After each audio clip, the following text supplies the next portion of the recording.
Saya nak berkongsi dengan tuan-tuan sikit tentang saya lah. Sebelum saya nak masuk, saya nak bagi tahu dekat tuan-tuan, seperti yang disebutkan oleh Al-Fadhil moderator tadi, saya perlu zahirkan diri saya perlu jelaskan kepada tuan-tuan sidang hadirin perkampungan sunnah sekalian. Mungkin ada yang mengenali, mungkin ada yang tak mengenali. Ada yang akan tanya, ni ustaz mana pula, katanya orang Polis, kami tak pernah dengar. Mungkin ada orang yang pernah dengar lama dan sebagainya penampilan saya. Namun seperti yang dah dibocorkan maklumat oleh pengacara majlis, maka saya dengan rasa ikhlas ingin menerangkan dan menjelaskan bahawa saya memang alumni Hadramaut. Saya berpendidikan di Darul Mustafa, tempat Al-Habib Omar bin Hafiz yang baru datang ke Malaysia, yang baru terbang balik kemarin. Saya berada di sana 4 tahun. Saya bukan ikut daurah 40 hari. Saya bukan sekadar pergi ziarah 3 hari 3 malam. Bahkan dengan izin, saya lebih lagi lah daripada kanda saya Ustaz Syed Azwan, ahli panel pada forum yang ke-7 tadi. Sebab kami sempat selisih saja di Bumi Tarim. Saya masuk, dia keluar. Dia hanya boleh duduk sebulan 2 je, dia tak tahan. Dengan aura karamatul awliya di Bumi Tarim tu, dia tak tahan, maka dia gemuruh, maka dia lari awal pergi ke Sana'a. Tapi alhamdulillah Allah Subhanahu wa taala takdirkan saya berada di situ 4 tahun. Menimba ilmu dan sebagainya, dan apa yang diceritakan antara yang disebutkan oleh Baba Wan Syukri pada kuliah subuh kemarin. Diminta untuk tuan-tuan mengkaji dan membedah apa yang dinamakan dengan kitab Sufi Hadramiyah. Saya kata dekat diri saya, aku kitab ni tak baca pun tak apa kot. Sebab apa yang ada dalam isi kandungan tu kita dah buat semua dah. Kita dah lalui semua ritual-ritual yang telah dikongsikan dalam Sufi falsafi ini. Namun alhamdulillah, berkat doa dan sebagainya, saya berada di pentas PS yang ke-8 untuk mewakili rakan-rakan dan sebagainya, dan bersama-sama dengan rakan-rakan saya yang lain yang membuat satu bentuk penghijrahan secara total untuk mengabdikan diri kepada Allah Subhanahu wa taala dan demi mentakdiskan Allah Subhanahu wa taala daripada sebarang sekutu baginya, sebagaimana yang dijelaskan oleh Prof. Dr. Azwira, demi memastikan kalimah la ilaha illallah Muhammadur Rasulullah itu benar-benar tersemat di dalam diri kita, bahawa kita tidak ingin untuk menjadi satu orang hamba kepada Allah Subhanahu wa taala yang telah pun melakukan bentuk-bentuk kesyirikan kepada Allah, baik khafi ataupun jali, yang telah dibahaskan pada forum yang ke-8, yang tidak perlu kita sentuh. Dan kita tidak ingin melabelkan siapa yang musyrik, siapa yang sekutu. Namun bagi setiap definisi, bagi setiap langkah tauladan, bagi setiap contoh, bagi setiap perkara yang kita lakukan dalam berta'abbud kepada Allah, seperti yang dijelaskan dalam definisi yang dibuat oleh Al-Imam Ibrahim Al-Bajuri dalam kitab Tuhfatul Murid, syarah kepada Jawharatul Tauhid tadi, ia benar-benar dirasai dan digeruni serta ditakuti oleh rakan-rakan kita daripada apapun aliran, untuk sama-sama kita mengajak diri kita bersama ahli keluarga kita, sahabat-sahabat kita, untuk kembali ke atas madrasah sunnah yang digagaskan oleh baginda Nabi kita Muhammad sallallahu alaihi wasallam, di atas landasan siratal mustaqim, fala tattabi'us subulah, dan jangan kalian mengikut jalan-jalan yang bersimpang siur, yang mana fatahlik, kata Nabi sallallahu alaihi wasallam, kalian akan binasa. Kalian akan binasa. Kita akan binasa, tuan-tuan dan puan-puan, hadirin hadirat yang dimuliakan oleh Allah, kalau kita terkeluar di atas manhaj yang diarahkan oleh Nabi sallallahu alaihi wasallam. Addu 'alaiha bin nawajiz, genggamlah dengan gigi gerhammu di atas perintah sunnah Al-Quran dan juga as-sunnah Nabi sallallahu alaihi wasallam, dan sunnah yang ditinggalkan oleh khurafa ar-rasyidin al-mahdiyyin min ba'dih. Maka tiada apa yang lebih mendahului kita daripada sebarang bentuk kebaikan dan kebajikan. lau kana khairan, kata Allah, la sabaquna. Kalaulah perkara-perkara yang kita lakukan pada hari ini yang tidak dilakukan oleh aslafuna salih sebelumnya, jika perkara itu bagus, jika perkara itu baik, mendirikan solat di kubur bagus, berdoa beramai-ramai di kubur bagus, bergendang di kubur bagus, ziarah kubur dan mengambil keberkatan, mengusap, menciumnya bagus, la sabaquna, kata Allah Subhanahu wa taala. Nescaya akan ada contoh-contoh tauladan, akan ada contoh tauladan daripada generasi salaf, tabi'in dan sebagainya. Kalau ianya dibenarkan oleh baginda Nabi kita Muhammad sallallahu alaihi wasallam, nescaya perkara itu jangan tunggu generasi 300 tahun ataupun 400 tahun lepas, orang-orang yang akan mendirikan rumah-rumah, kubah-kubah di kubur. Bahkan zaman Abu Bakar As-Siddiq lagi, dia akan mendirikan rumah-rumah binaan di kubur. Kalau ianya merupakan satu perkara yang ditinggalkan dalam manhaj dan madrasah nabawiyah yang ditinggalkan oleh baginda Nabi kita Muhammad sallallahu alaihi wasallam. Maka tuan-tuan dan puan-puan, hadirin hadirat yang dimuliakan Allah, namun kalau ianya hanya sekadar satu rekayasa dan ianya hanya satu sekadar mimpi, yang sepakat para ulama bahawa tidak ada kubur yang sahih di atas muka bumi Allah melainkan makam baginda Nabi kita Muhammad sallallahu alaihi wasallam sahaja, ataupun makam Ibrahim alaihi salam, ataupun Daniel yang telah pun dikambus dan diubah oleh pada zaman pemerintahan Umar.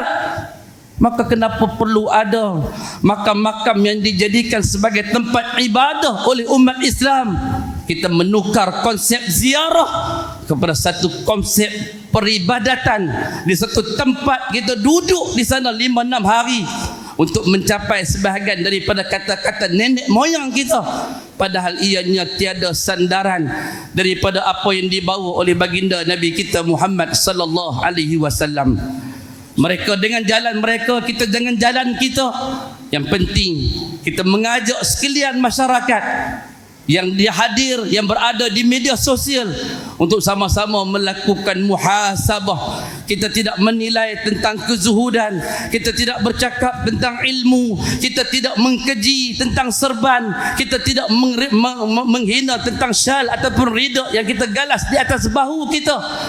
Namun yang kita bahaskan ialah ayuh kita sama-sama menjadikan diri kita sebagai orang yang berilmu dan kemudian memastikan jalan itu ditunjuki oleh Al-Quran dan juga Sunnah, sebagaimana berkata Al-Imam Asy-Syafi'i yang juga telah dinukilkan oleh Baba Wan Syukri pada kuliah subuh kemarin. Jika ada orang yang terbang seperti burung, jika ada orang yang mampu berjalan di atas air, yang kata Dr. Kamilin semalam, dia dah cuba berjalan beberapa kali tapi tak berjaya berjalan atas air. Ada orang yang cuba untuk berjalan di atas api. Namun semuanya itu, kata Baba Wan Syukri, kalau tuan-tuan ingat, kalau tuan-tuan tak tidur dalam kuliah subuhnya kemarin, itu semuanya adalah istidraj. Itu semuanya satu bentuk pemberian daripada Allah, bukan untuk mendekat tetapi untuk menjauhkan diri kepada Allah. Bahkan kata Asy-Syafi'i, jika semua itu perlu ditimbang dan diletak di atas neraca Al-Quran was Sunnah, jika ianya diakui di atas neraca Al-Quran dan juga Sunnah, barulah ia akan diparakui sebagai sunnah ataupun perkara yang diharuskan berlaku ke atas umat baginda Nabi kita Muhammad sallallahu alaihi wasallam. Dan di sana, tuan-tuan dan puan-puan, maka para ulama telah mengkelaskan ayat-ayat berkaitan dengan uluhiyah yang lebih daripada 30 ayat secara khusus. Disebutkan oleh Profesor Dr. Quraish Shihab dalam tafsirnya, membahagikan ayat-ayat rububiyah melebihi daripada 84 ayat yang dibicarakan khitab daripada Allah Subhanahu wa taala tentang ubudiyah seorang hamba hanya sanya kepada Allah Subhanahu wa taala sahaja. Tidak ada jalan yang lain untuk kita melakukan konsep peribadatan kepada Allah. Tidak ada jalan yang lain untuk kita satukan jiwa dan pandangan kita, hala tuju, niat, nawaitu, keikhlasan. Tidak ada yang lain. Hanya semuanya sempurna di atas perbatasan iyyaka na'budu wa iyyaka nasta'in. Ianya hanya ada pada perbatasan wa ma umiru illa liya'budullaha mukhlishina lahuddin. Dua ayat ni saya rasa dah berbulu telinga tuan-tuan mendengarnya sepanjang PS yang ke-8. Iyyaka na'budu wa iyyaka nasta'in. Hanya kepadamu ya Allah kami beribadat. Hanya kepadamu ya Allah kami memohon pertolongan. Kalau itu yang dikatakan di dalam suratul Fatihah yang kita baca 17 kali wajib satu hari satu malam, kenapa perlu ada kubur? Kenapa perlu ada ibadat di kubur? Kenapa perlu ada hadrah di kubur? Kenapa ada bentuk-bentuk ucapan di kubur? Kenapa ada perlu ziarah yang berlebih-lebihan di kubur? Kenapa perlu ada upacara ritual di kubur? Tonton buka saja di dalam internet, tonton type saja ziarah Hud keluar. Tonton type ziarah Palembang Kubra akan keluar. Tonton type ziarah Kota Malang keluar. Tonton type ziarah Solo akan keluar. Tonton type hadrah di bumi Malang akan keluar semuanya. Upacara-upacara mengindahkan kubur, mewarnakannya, meletakkan bunga di atasnya, hadir beberapa hari dengan makanan dan minuman. Ia ada di sana konsep, tetapi seperti mana kata Prof tadi, mereka telah mencantumkan di antara perkara yang hak dan juga perkara yang batil. Ia ada di sana bacaan Al-Quran, ia ada di sana tausiah dan nasihat, ia ada di sana selawat ke atas Nabi sallallahu alaihi wasallam. Tetapi jika semua itu dihamparkan di atas satu permaidani yang bukan di atas jalan sunnah Nabi sallallahu alaihi wasallam, siapa yang berbicara dan mengatakan sesuatu laisa minni, bukan daripada aku, kata Nabi sallallahu alaihi wasallam, fahuwa raddun, maka ia akan tertolak. Kenapa kita perlu mentakwil yang tertolak? Bukan begitu, bukan begini. Kenapa Quran berbicarakan tentang ayat tentang keikhlasan, kita kata bukan begitu dan begini? Maka balik pada soalan tadi, yang berlaku kepada kita pada hari ini ialah apabila kita banyak mentakwilkan ayat-ayat Allah Subhanahu wa taala dalam skop pemikiran kita, kita rasa yang itulah yang betul. Kita rasa kita perlu kena takwil bagi memastikan pentakwilan itu sesuai dengan jalan kita dan ajaran kita. Sebab tu kata Prof tadi, berlapang dadalah, terbukalah wahai Asy'ariyah jika ada sesuatu yang tak betul pada apa yang kita pegang, maka ubahlah selagi mana hayat masih dikandung badan, dalam memastikan akidah yang kita pegang, akidah yang kita genggam adalah merupakan akidah yang telah pun diberikan kelulusan dan cap oleh khatamun khatamul anbiya, penutup bagi segala nabi, iaitu nabi kita Muhammad sallallahu alaihi wasallam.